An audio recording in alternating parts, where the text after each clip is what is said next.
Hi everyone, welcome back to Good Morning Sri Lanka. For those of y'all who are just joining us, this is the 22nd of May. It is a Tuesday and I'm Prami and this is Indi, and both of us are here bright and early to say good morning.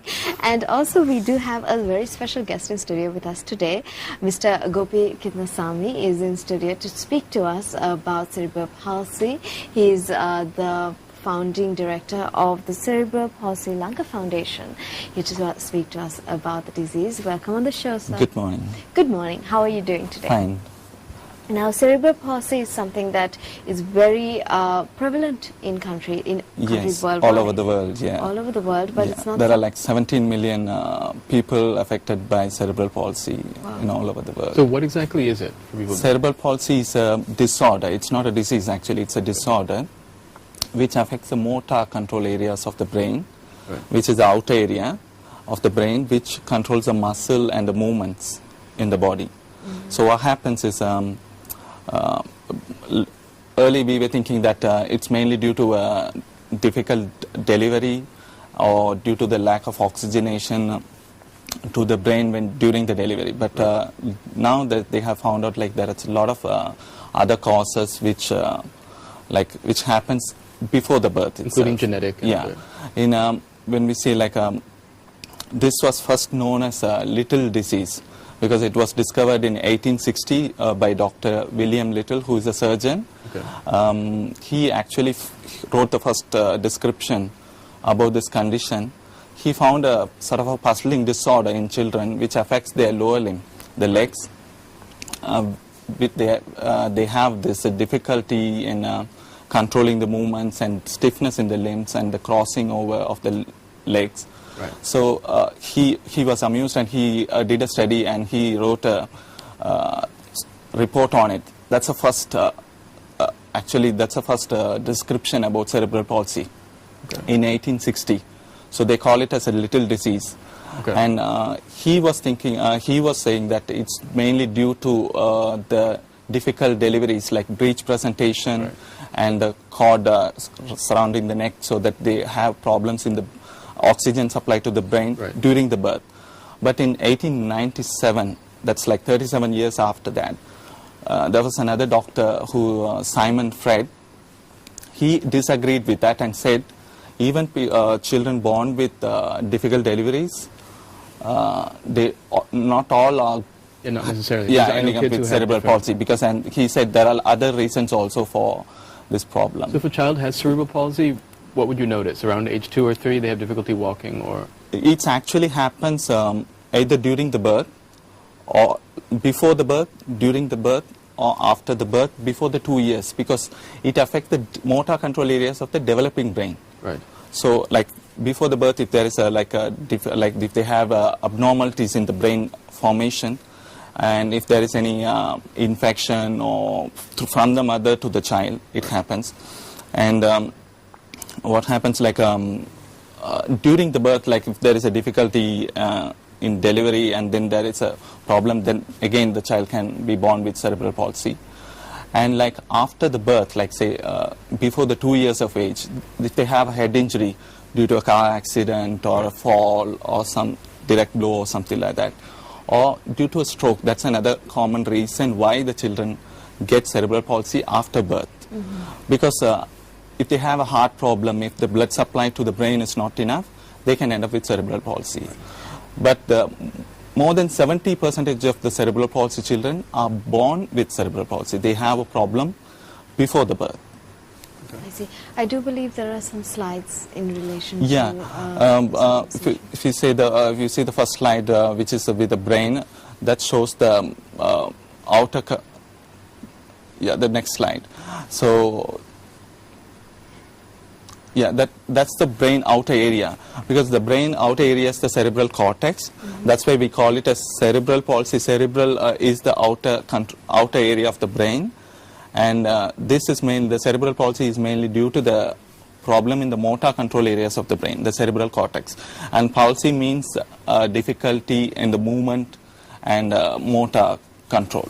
So it is actually not a disease, it's a non-progressive disorder. So the damage, once it is done, it's done. Right. It won't progress. And it's not communicable. It doesn't go from one person to another. So it's not a disease actually. So the next slide shows The next slide would... this is Dr. William Little who discovered this condition, and the next slide will be about Dr. Fred, who disagreed about the difficulty in deliveries. Okay. And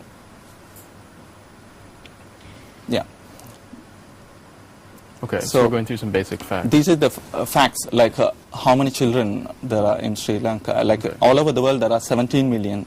Right. So in Sri Lanka, how far ahead is our awareness of cerebral palsy? I would say there's a bit of awareness, but the thing is there are 40,000 children. It's a rough estimate because there's no statistics done. It's an estimate from the Sunday Observer article, which was last year. We still need to do more research. So we are planning to, through our foundation, what we are planning to do is we are planning to get the exact statistics of number of children in Sri Lanka. In United States alone, there are 800,000 children with cerebral palsy, and every year there are like 10,000 children born with cerebral palsy in United States alone. But people with cerebral palsy, you say it's not a disease, it's a disorder. People with cerebral palsy can have quite full lives. I just read about someone with cerebral palsy who qualified for the civil service in India. Like because there are like a lot of celebrities living with cerebral palsy all over the world. But the thing is, the life expectancy depends on the severity of the damage. Right, and the quality of the care. Exactly. Because if the child with a severe brain damage cannot move, or like say, if they are not taken care properly, definitely the life expectancy is going to be short. Right. I mean, I've met kids with cerebral palsy who have mental damage as well, and then they're less functional. Yeah, but like most of the children have very good IQ because it's the motor control areas of the brain which is affected. Right. So they have only problem with the physical problem. So this is the most common physical disability in the childhood. And there are like 1 in 400 children born in all over the world with cerebral palsy. And like for the more than 40-50 years, the number of cases happening in the world every year, the number of cases with cerebral palsy happening is the same. Even after the developments in the medical field, even after now we have a lot of fetal monitoring system, still the number of cases with cerebral palsy is the same for the last 40 years, which is quite amazing. And the number of cases of cesarean happening is increased 5 times to avoid the difficult deliveries. But still the number of cases with cerebral palsy remains the same. So it's genetic? Can it be genetic? Now they have identified there are 5 genes which can cause cerebral palsy. But still a lot of studies are going on. So soon they will be calling this as a neurogenetic problem. Right. Because due to with the studies they are saying that because even though we have identified the causes, fetal monitoring and stuff, still the number of cases is remain the same.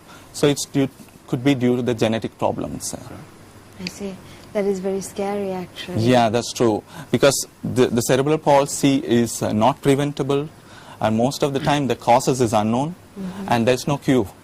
There's no cure found so far. So if you have a child who has cerebral palsy, is there support within Sri Lanka? Because they can live full lives, but it takes some support. Yes. So how do you, who do you contact? How do you the thing is, actually, I have a son who is with cerebral palsy. That's why we started this organization, the Cerebral Palsy Lanka Foundation.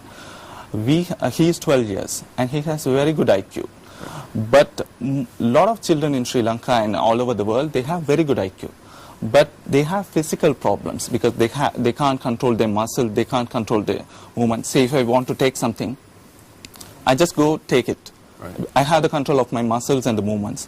But these children, when they don't have control, they can't do that movement.